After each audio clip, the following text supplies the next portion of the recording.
Hi Stampin' friends! I have a quick one for you tonight using the Summer Shadows Sale-A-Bration Choice dies. They are available with a $100 purchase during Sale-A-Bration, and they actually go with a stamp set, but I decided that I wanted to just go ahead and get them and maybe show you a few things with them, because I think that they can stand alone even if you don't particularly care for the stamp set, but if you do, it's perfect with them. So I have several different colors to show you and a couple of different ideas that I hope that you'll enjoy. So let's get started. Okay, the first thing that I wanted to show you is just some simple colors and layouts that really could work for a lot of different things. But we have this new embossing folder with the words and kind of some texture. So this color, I'm having a little bit of trouble showing you. This texture is really nice and is subtle and just kind of fades into the background, which I think is perfect for a white on white card. So that's what I've done with this first one. I've just kind of imagined kind of putting these pieces together.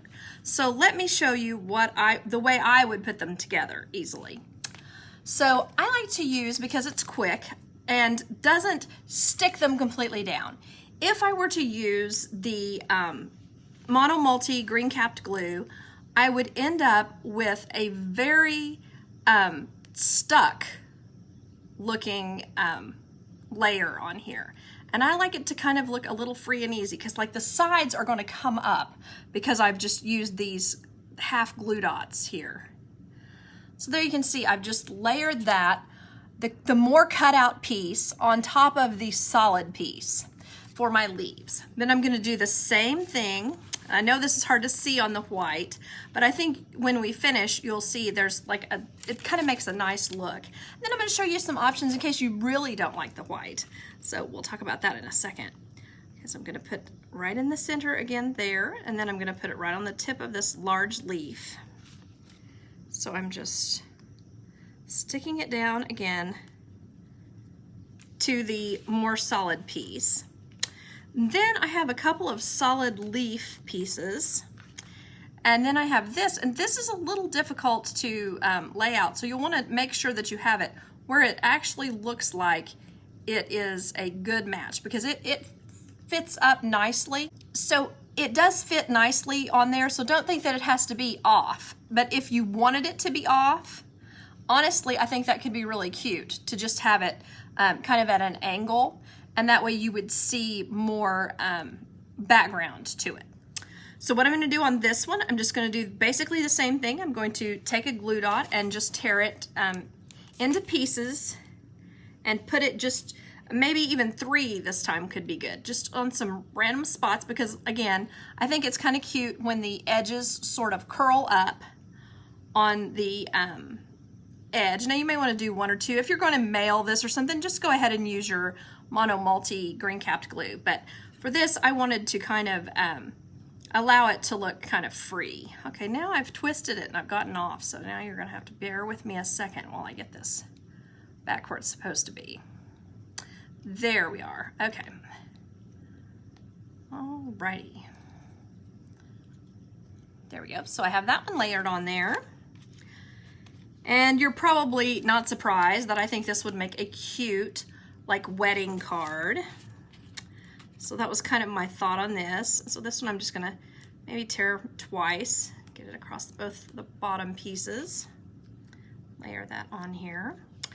And what I've seen a lot of people doing is layering the card like this and just putting the forward-facing flower here, and then put the kind of upturned flower at the top, and then just tucking in a couple of places some of the leaves. So like under there, and then one turning down there, and then maybe a little extra piece over here, because you know how we like to put 3s on things. So then imagining this, that's kind of a pretty card. You could just add some white ribbon and maybe use this and put a congratulations and, you know, tuck it at the top or the bottom or wherever. But you could also use a piece of Whisper White, well, basic white, and layer it all on a piece that will give you kind of more of a a foil to the background because it stops the texture of the background piece and just kind of layers it on. Now, one thing I might do is the next thing that I was going to talk about, which is color it with some very soft colors. You know, for sympathy, I think maybe some very soft muted greens and pinks might be soothing. You don't want to get too many pinks, but just one color, very light pink. Or maybe just use the green on the leaves and leave the flowers white. That could be really nice. So we'll work on that in a minute. So anyway, that's a possibility to put it here on this and maybe put your sentiment down here. So as an option. So I have a congratulations here on my Stamparatus. So I'm gonna go ahead and, well, I'm looking for it. I don't see, well, okay, maybe I'm not because I don't see. I brought over one piece of, yeah, I didn't bring the other one over. I wanted to bring a template like this and show you that, but I'll do that on the other one. So we'll just be wild and crazy and try to get this little congratulations stamped on here. I don't know how this is gonna work, so I may have to do this again later, but what I was thinking about this was actually that it could be really nice to have it in blue, and that would be your kind of like a little joke of something blue to have on your card. So let's see here. Decide if it looks centered. It doesn't. Let's scooch it up just a little.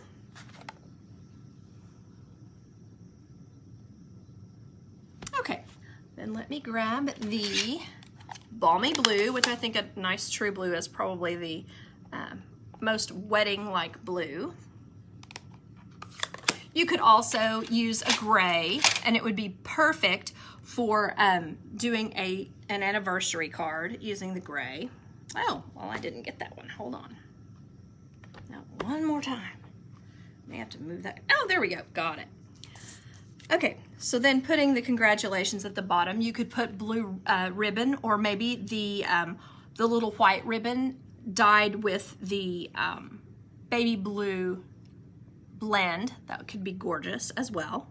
So this is one idea to make a wedding card from this set of dies. And then I was imagining coloring these, so I wanted to show you that really quickly. Maybe use some, let's see, I've got to look through my colors here. Here's my soft seafoam, and here's my soft seafoam ink pad.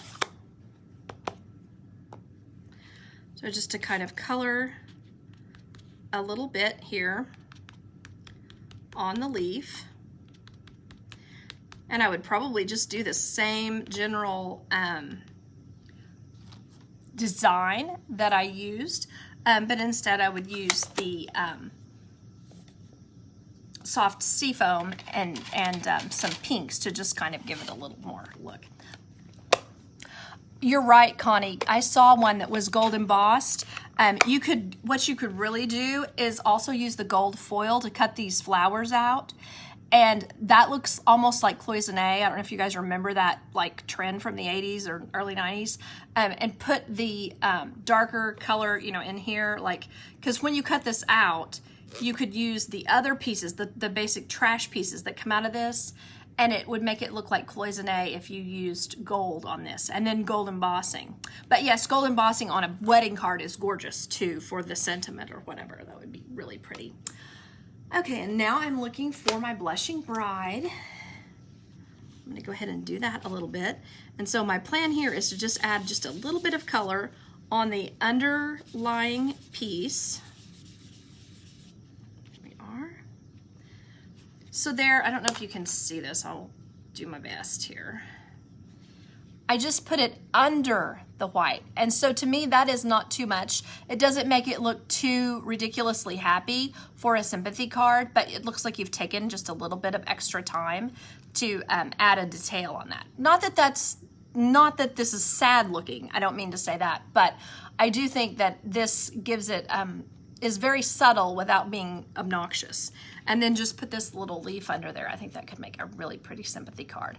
And I'm gonna challenge myself to go ahead and make that because I have a hard time making sympathy cards.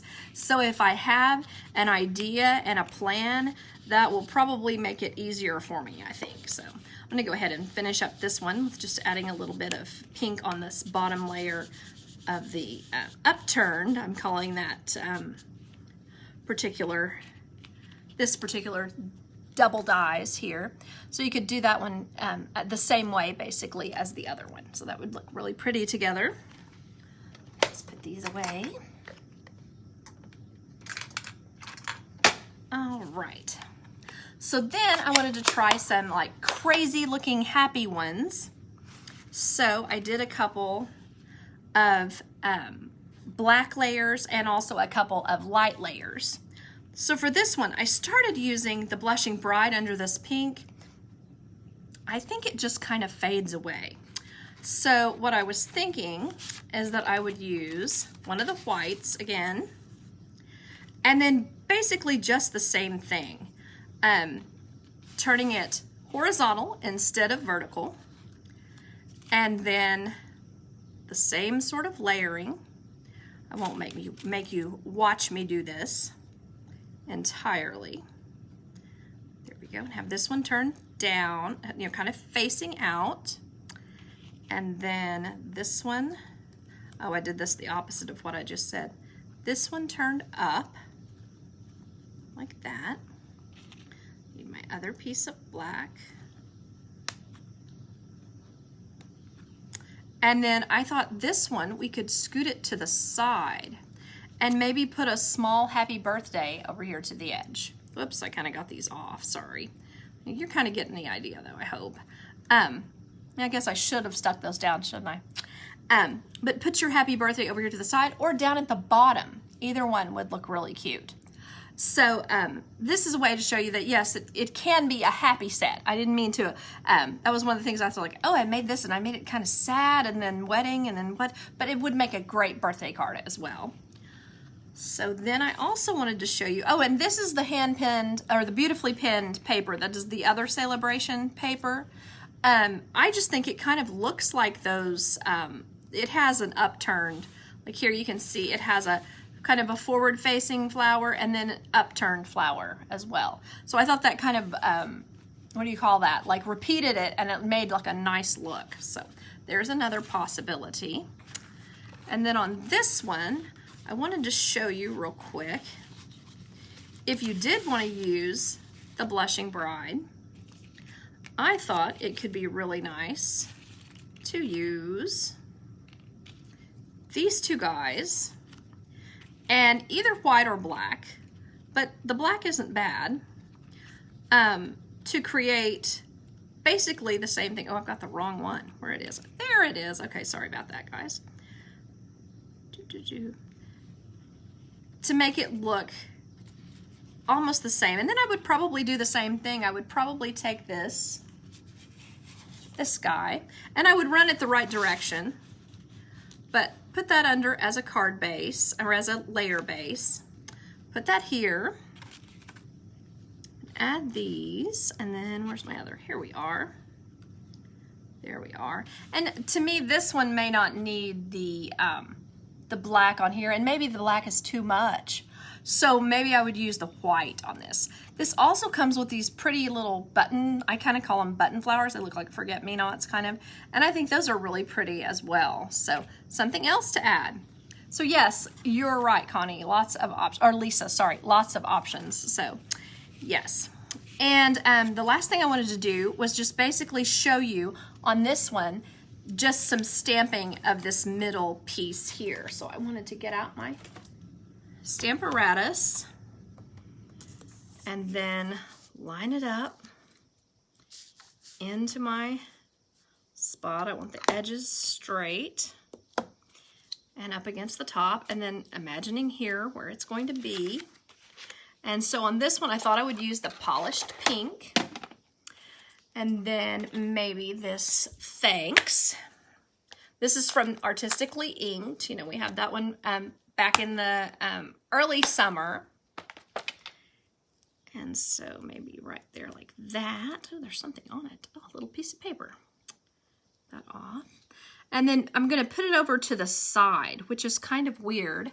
But ideally what I'm going for is making it where I can put my flowers all around it, if that makes sense. So we'll see how this works. So I'm using this, I'm going to pick it up. And then I'm going to put my layer here, like that. I've got my polished pink. And to me, the polished pink is just a little bit dark. So if it looks too dark to you, you could always use your sponge dauber and kind of take some of the color off. Just kind of lighten it up that way, like we normally would stamp off. But that doesn't really, that's not as easy when you're using the Stamparatus. So yeah, see how bright that is? That is way brighter than the polished pink paper. You can see, but it does kind of fade over time, so maybe it would be fine. So let me try to grab this one back over here and show you. I have a funny time trying to get everything shown that I'm going for here. There we are. I enjoyed the little Stampin' Up! Backstage today. That was, there were some really good, I guess you'd say, just like taking care of people kind of ideas and different ways to do a better job on social media of having things that you guys would want to engage with and that kind of stuff. So I'm hoping that I will do a little better on that because I have trouble adding new things, it seems like. Okay, so maybe here. So then there, I think that makes a cute look and kind of different than what we're used to. I might do a little bit of scooching here and there to get it just where I want it. And then I would probably add some bling, probably some of the in color matching polished pink bling on here. So if you've enjoyed this, you might consider choosing it with your Sale-A-Bration rewards. I think this is one that you would get a lot of use out of, especially if you don't have a lot of flower dies that are kind of made like this. So I will get these put together and get them on my blog. And then of course the edited video will be on YouTube and my blog as well. So I hope that you all have a great weekend, and let me know if you have any questions. And also I've got on my Facebook page, there is a contest right now for you to answer a whodunit. And last time I looked, it wasn't completed yet. So hop on there and see if you can figure out whodunit. The last time I looked, there was only one correct answer, and there need to be 3 correct answers on there. So it's basically just guessing. The other people have guessed, and then I've said, oh, you have 1 right, like that, with a code that says, you know, if it's a like, there's 1 right. If it's a love, there's 2 right. So anyway, there's one that's already known on there. So you might look at that and see if you can come up with the answer. So good luck to you all. So thank you all for watching and have a great night. Bye-bye.